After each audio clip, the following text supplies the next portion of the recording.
Hey there, welcome back to the channel.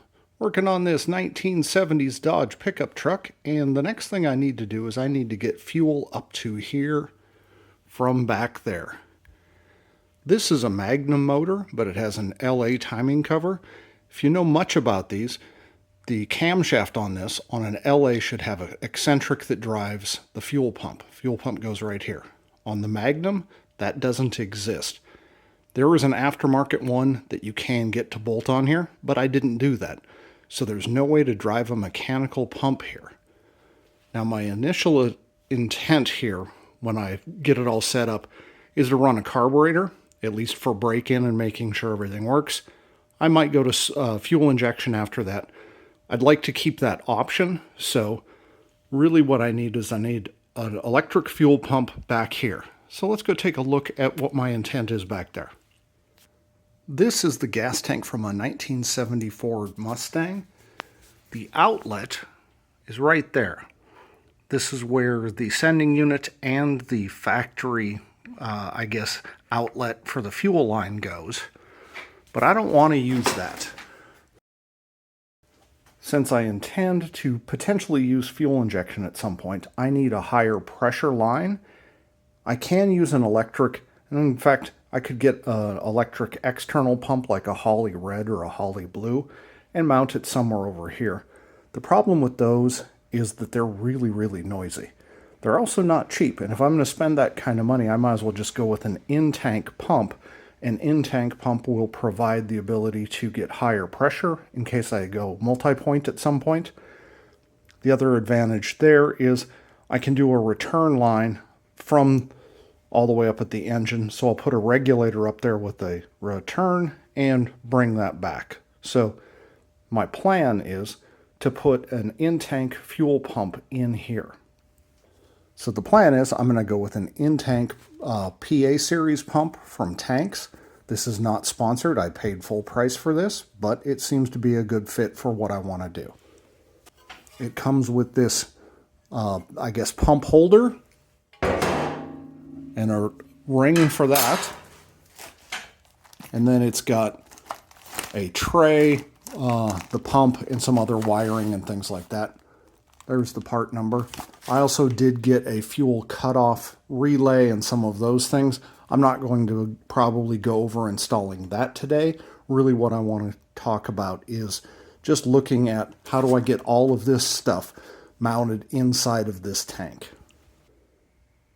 So the first thing we really need to do is we have to figure out where inside this tank we're going to put the pump. It needs to be somewhere that it's accessible, but not in the way. Now, I know that the fuel inlet for the carburetor is on this side, and the brake lines are on that side. So what I'll do is I'll run the lines up here, brake lines over there. So that means I'm going to put the pump on this side. The next thing you have to consider is where that fuel level sending unit is. It's about mid-tank over here, so I can't put the pump in the middle or it's going to impact that and cause problems. So it needs to be out of the way of it. So really I've got a couple of options. I can either put it up here or I can put it here. Now, it really needs to go as far down in the tank as possible so that you can draw fuel from the entire range of fuel in the tank. And if you look at this tank, it's got this slope down, so really it needs to be in this flat spot here. Well, I can't put it at the rear of the flat spot because of that, so it can't go here. So really my only option is here. So that means I'm going to be mounting it right here. When we mount this, basically this piece drops down in from above, and this flange bolts down onto the tank. We then have this ring that goes on the inside of the tank, and then a gasket.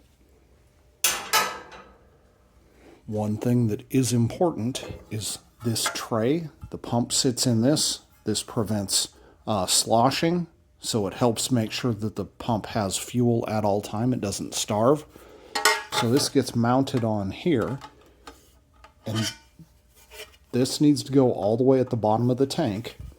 So this has some adjustability here.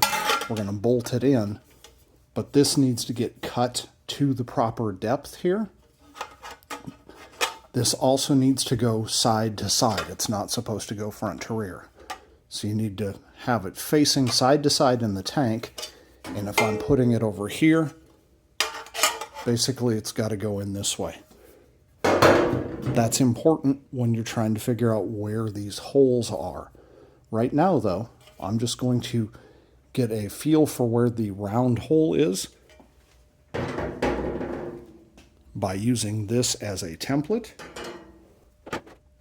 And once I get everything figured out exactly where it's going to be, I can align everything and mark those holes and drill the holes.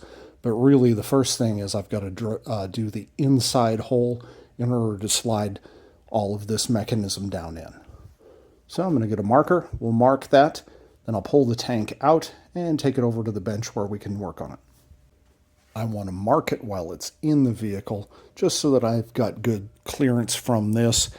I also want to make sure that since the pump's going to go straight down in, if the side of the tank has any kind of a slope to it, that I account for that and I'm not running into, say, the side of the tank at the bottom.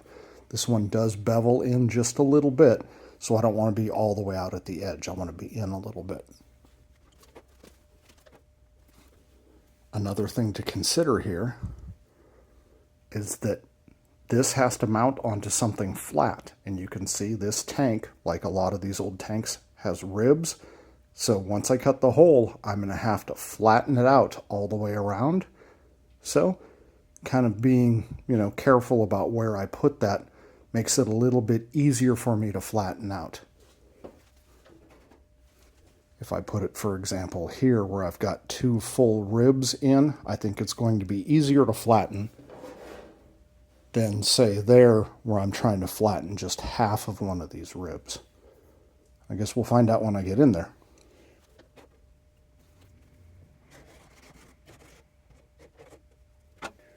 I don't have a hole saw this big, nothing even really close, so I'm going to start with the biggest that I have, and then I'll use maybe the Sawzall or something like that to get it trimmed to size.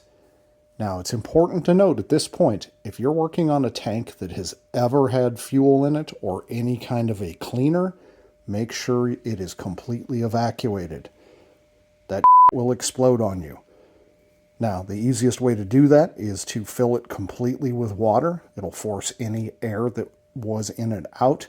And in fact, you could drill this with it full of water. That's probably what I would do, is fill it with water and drill the hole first. Then you can drain it out and finish cutting it.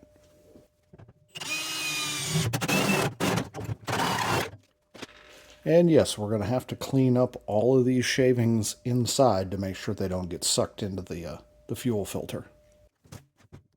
First thing I want to see is if I've got a set of snips that might actually cut that.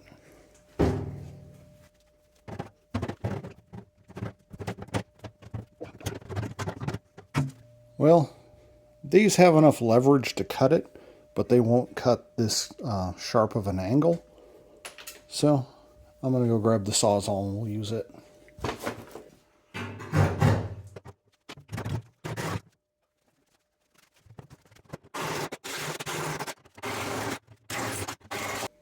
Alright, I'm going to go get that ring and draw the outside of this and then flatten it out for a flange.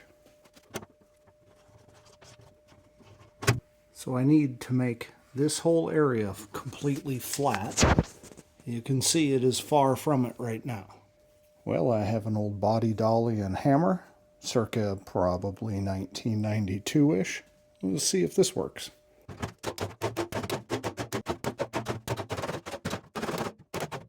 As I feared, it's stretched quite a bit here.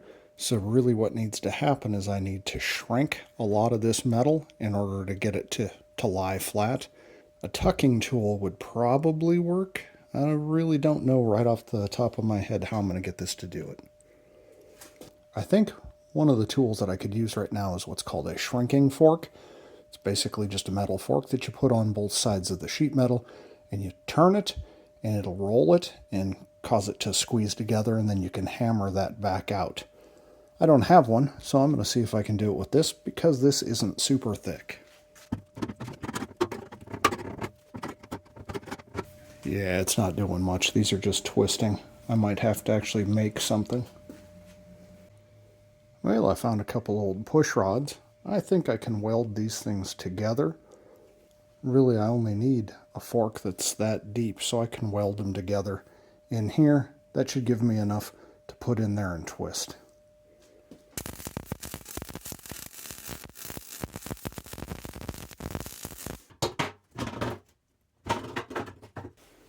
I don't think these are thick enough. It did at least tuck some of this up in here. I'll see if I can flatten that out. See if this is even working.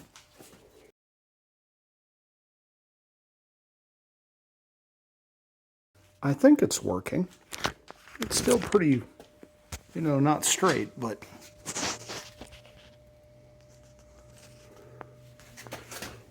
it's hard to get a good angle that shows it. But it does seem to be flattening out. I just need to come up with a better tucking fork or something to do that. So I'll go dig around in my scrap metal and see what I can find. Now, how is this for circle of life? These are some of the U-bolts from one of the donor trucks for this project.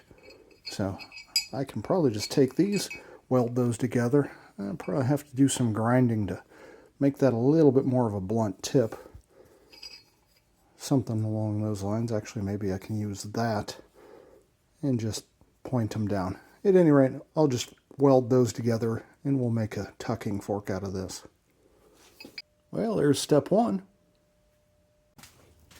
All right. Hopefully this will work.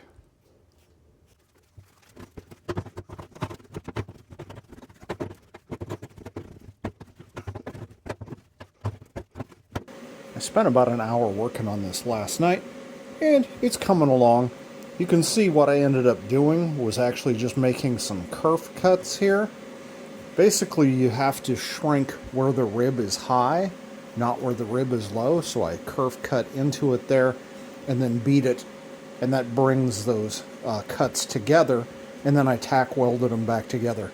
I'm going to clean this up and then go back and finish weld them with the MIG. But it's actually pretty flat all the way around. Once I have it welded up, I can straighten it up and then get that ring inside, and then it has to actually get tack welded in to provide a support on the inside of this tank. I'll continue doing that work. There's no point in really videoing that, so I'll be back once I have this cleaned up and flattened out. Alright, this is reasonably close. I think it's good enough that I can now weld this on the inside and then use this as backing to get it a little bit more flat. The important thing here is these holes need to be in the right place for this. If you take a look, this is square this way, and so this hole is dead center here. So I know when I drop this down in, this hole needs to be basically, if you draw a line from the center here out across, parallel with this side, it needs to go through that hole. So what I'm going to do is I'm going to put this on here. Where the notch is doesn't matter right now. But I'm going to line it up where I've got two holes. They're opposite one another, and that the line between those is parallel to this. Then I'm going to drill a couple of holes so that I can bolt this in place so I can weld it. So what I'm doing is I'm putting this straight edge between, on center on both of those holes, and I'm aligning this edge with this edge of the tank. When I get it straight, really what I'll probably do is just use some vice grips and clamp this in place and drill a couple of holes so I can bolt it in from the underside.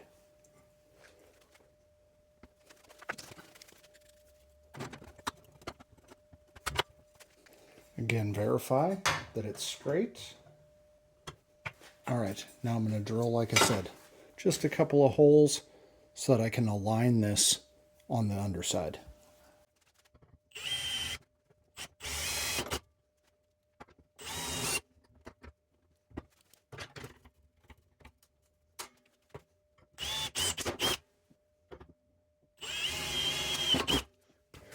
Now, because I want to spot weld this in place on the underside, I'll just plug weld. What I'm going to do is I'm going to mark some spots between holes so I know where I can drill a hole for that plug weld safely.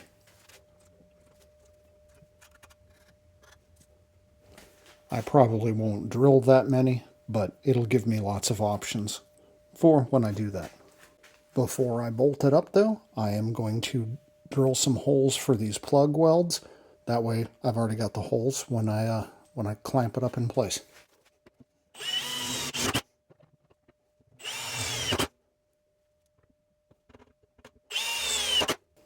Alright, now this ring has this split in it, and that just allows us to get it over the metal and inside.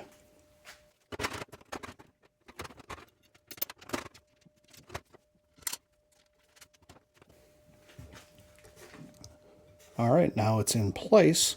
I'm going to use vice grips or some sort of a clamp to clamp it down at each one of these holes. Make sure that the sheet metal and that inside ring are completely sandwiched together, and then do the plug welds. I think I drilled 4 holes for that.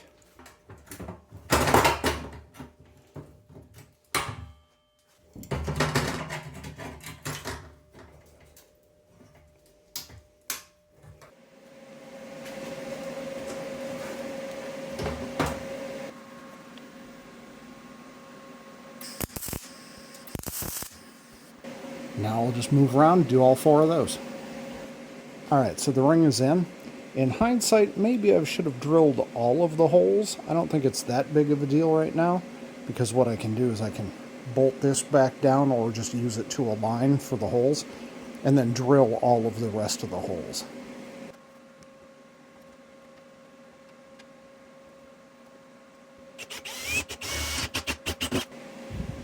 Now I think I'm actually going to run screws in on all of these to clamp it down and tack weld it even in more places.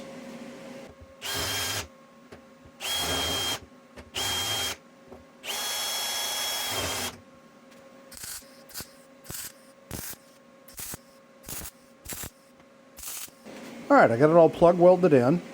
I did fill that hole where the groove was. Now I just have to pull all these screws back out, and I'll use a flap disc or something and get it nice and clean. Then I can take the piece that goes inside the tank, cut it to length, drop it down, bolt it in.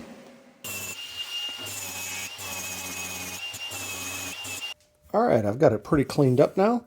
Because I was doing welding and drilling and all of that, I want to make sure all these holes are clean. That plate that I plug welded in here has threads. They're 1032, so I'm just going to chase all of those holes with a tap just to make sure it's going to be easy when I go to put bolts in.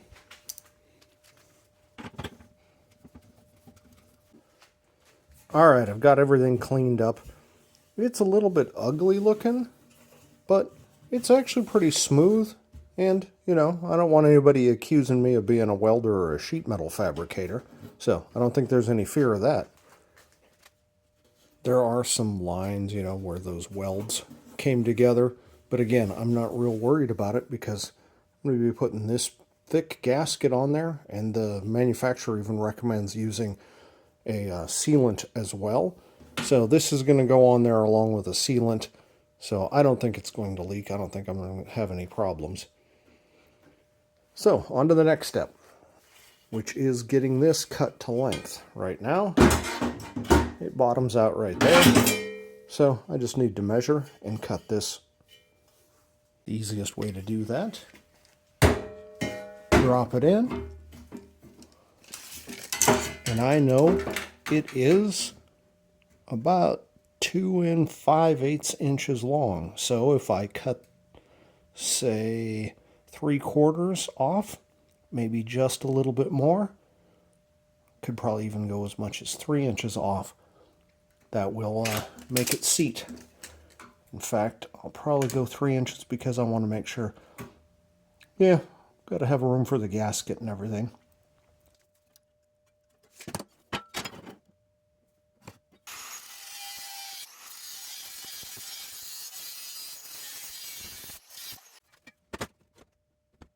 All right, that sits fine.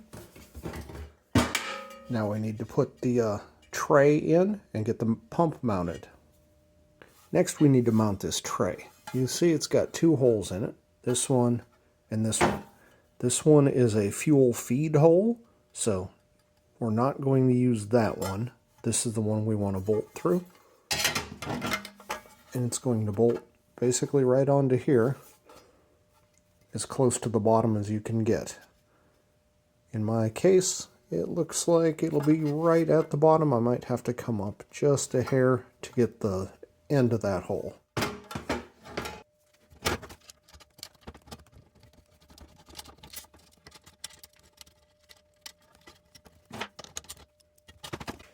You can see that when I drop this down in, these things are kind of at an angle. They're not straight, but this is correct. This needs to be straight side to side. So that's going to sit just like that. Next up, I've got to put these hose barbs in. These hose nipples themselves go down inside the tank. One is for the supply and one is for the return. So the pump will connect to one. The other one probably just has a hose that runs down to the bottom of the tank. When you run these in, this is pipe thread, so it's kind of self-sealing. I will put sealer on them, but they need to be positioned exactly where you need them. So you got to take into account where the lines are going to be. So in order to make sure I have these in the right spot, I'm going to go put this tank into the frame, and that way I can, again, make sure they're pointing right where I want them. Just put a couple of screws in here, hand tight to keep that from flopping around as I move it, but we'll go over there and get these installed. All right, I've got the tank back in the chassis, and I put a little bit of thread tape on both of these. Now, this is the vent hole here. The kit only came with 2. Would have been nice if it had 3. But I know I want to run the fuel lines down this rail here. I'll run the brake lines down the other rail. So I'm probably going to do an orientation about like this. I don't want anything pointed right at this, because if I've got a hard line coming out, I don't want it impacting here. So this one will kind of go straight this direction, and this one will aim at 45. I could maybe get by here and sneak it past there, but it's really close in here, and I want to be able to get a wrench in. So here gives me wrench clearance, plenty of clearance up here. So I'll basically run them down tight here and here, and I need to find another fitting for the vent.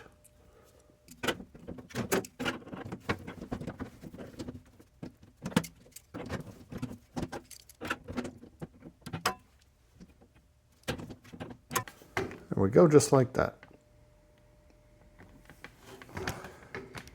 Now we'll go back over to the bench and get the pump installed in here. Here's something I hadn't considered when I was fitting the tank, and I think I just lucked out.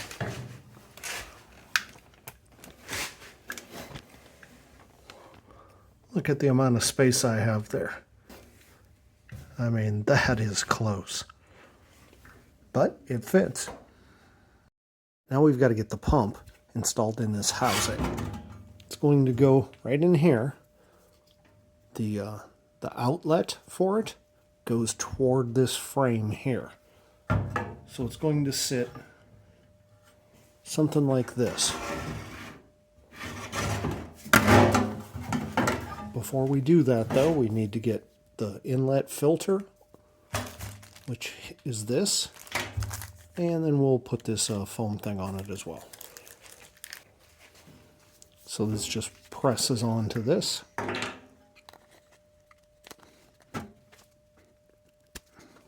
It's kind of difficult to do on camera. I just set it over on the bench like this and pushed down with my hand, and it went on. It is important that this faces toward these connectors. Otherwise it's not going to fit. It needs to fit in like this. Next up, we need to measure the hoses that come from here down to the pump and from here down for the return. First thing we want to do is we want to set the pump in here. Just let it sit on the bottom. Then we're going to measure from this hose barb down to here. It's about 3.5 inches. Then for the return, we want to measure from this barb all the way to the bottom and then subtract 1 inch. So that's 8 1/4, subtract 1 inch is 7 1/4. Next, we actually are going to disassemble this so that we have easy access to these and can assemble everything. Okay, so now as a work area, I'm just going to put this on here. And I can put the hoses on. This is the supply, so it goes from this center one to the pump. So I'm going to cut it to length.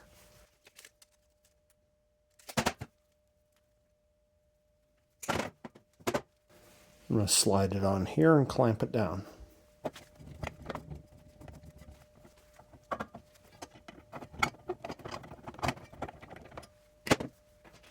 Now we're going to measure the return and cut it to length.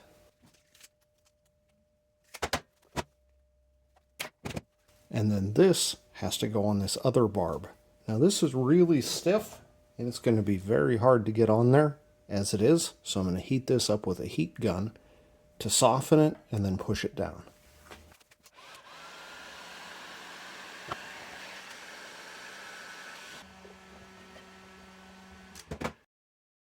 Now I can reassemble this.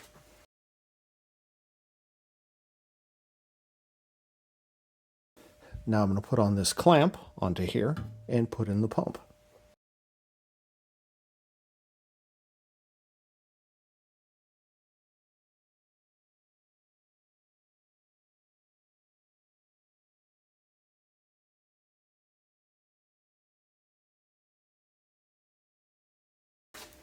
Next up, we want to put the electrical connector on and run the wires up through these bulkhead pass-throughs.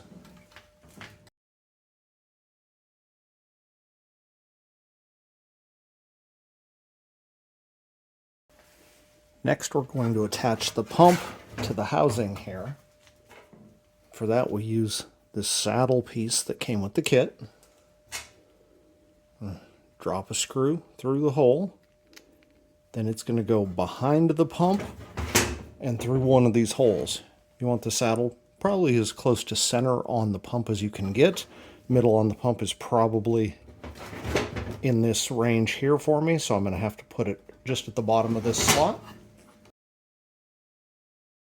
You can see how it sits right there. And we have a lock nut we can run onto that.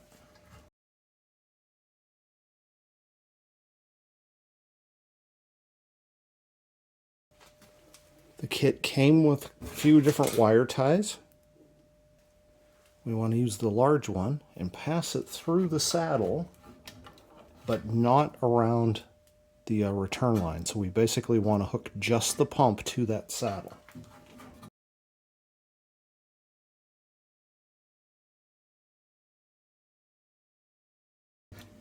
Now I'm positioning it so when I tighten it, it's going to be kind of over on this edge here.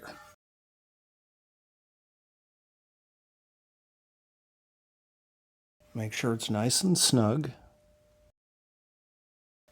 Now take one of the small ones and we're going to hook the return line to the pump, but not the saddle, just around the pump. All right, now I'll trim both of those off.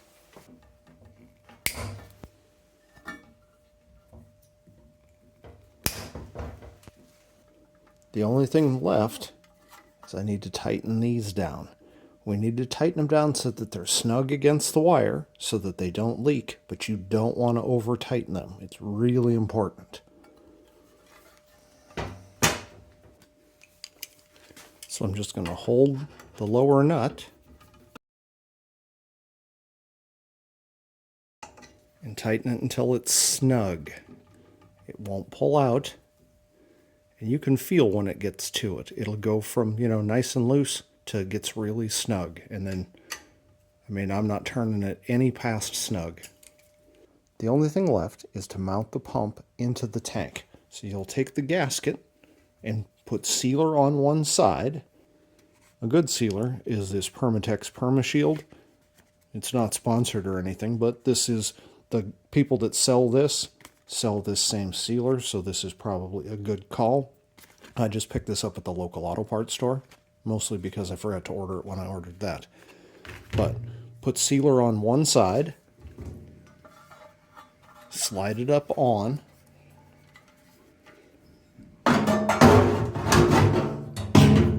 put it in, put sealer here, and then bolt it down. Now, I'm not going to do it myself right now because I have other work that I need to do on this tank.